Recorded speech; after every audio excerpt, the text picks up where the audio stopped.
Have you ever wondered why your voice sounds weird in recordings? Because believe me, I have.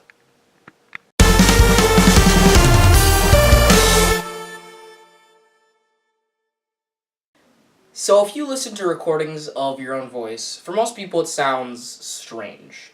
Specifically, it sounds higher in pitch. And before I get to why that happens, we need to talk about sound. Sound is basically your specialized ear cells receiving a vibration of particles, and your brain converting it into something that you can actually use.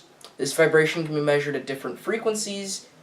Measured in hertz, a frequency is how many times a wave repeats per second. So 1 hertz is 1 repeat or cycle per second. It'd almost be like 1 vibration per second. Deeper sounds are lower hertz, and higher sounds are a higher hertz.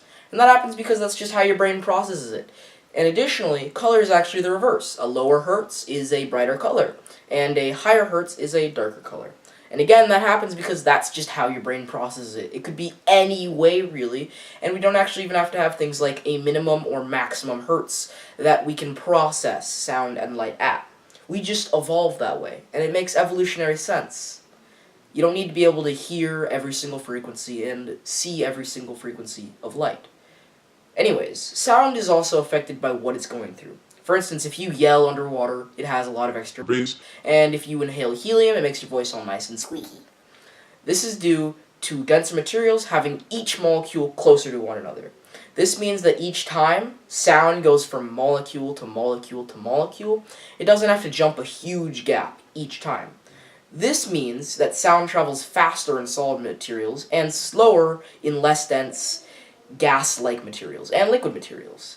This in turn means that a greater distance is traveled each second, and when light does this, it means a lower hertz. As hertz is repeats per second, and each repeat is stretched in such a way that makes it a greater distance covered in each second, but this in turn makes less repeats as a whole, and thus a lower frequency. Basically, sound gets faster and denser stuff, and this becomes a lower hertz or pitch. With this known, you have to realize that every time you talk, it goes out of your mouth and into your phone or whatever to record it. But you hear it go through your skull, which is actually denser than air. This makes sound faster, and then faster sound has a lower hertz or pitch. In essence, this means that you hear your voice through your dense skull, which makes your voice sound deeper to you. And since recordings don't get this deeper voice and instead get the voice that went through the air, that's higher, you hear the recording, and it seems like it's missing some of that skull noise. I do want to note that you technically do hear, your own voice that comes through your mouth and into your ears, but they sort of combine to create a deeper effect. And this skull noise can be 33% slower, which is 25% deeper. Now, this makes me think two things.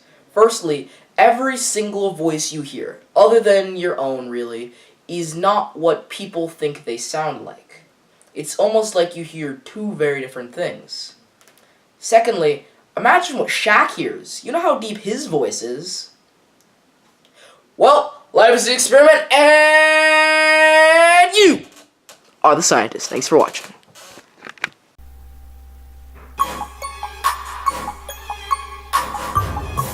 The Dunk King, MVP, no rookie. You thought I only ball, haha, you mistook me. Cause on my day off, I'm playing hooky and stay up on my grind.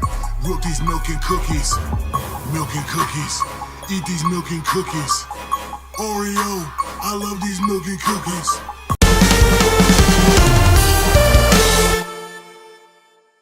Check out some of my other videos and click that sexy picture of me to subscribe. Click that picture of my friend Matthew to check out his channel. And lastly, click that rectangle to see the rest of the playlist.